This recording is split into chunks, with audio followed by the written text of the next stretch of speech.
Assalamualaikum! Alam mo ba na pwedeng ma-oxidize or masira ang retinol at mabawasan ang efficacy neto kapag na-expose sa sunlight? Hindi mo pa yan alam, no? Kaya kung napansin nyo, ang mga legit na brand ng retinol ay ganito ang mga lagayan.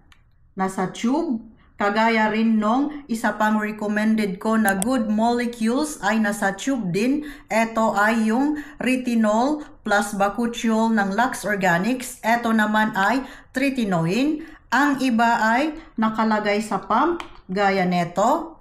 Yung retinol ay nakalagay sa pump. At yung iba ay nakalagay naman sa bote, kagaya neto.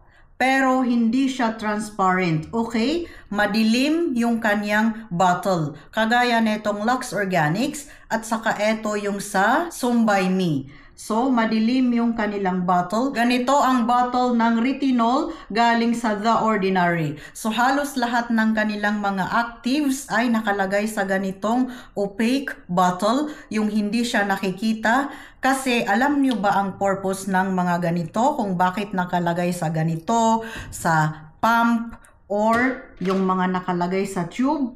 Para hindi sila ma-expose sa araw at para hindi sila ma-expose sa hangin. Kasi kagaya ng retinol, may mga actives na kapag na-expose nga ito sa sunlight at sa hangin ay nasisira ito. Kaya kapag may nagbebenta sa inyo ng retinol na nakalagay lang sa ganitong lagayan na transparent, medyo gamitin po natin yung ating utak. Huwag po tayong magpabudol agad-agad, lalo na't mababa lang ang presyo. Dahil ang retinol ay medyo pricey ito.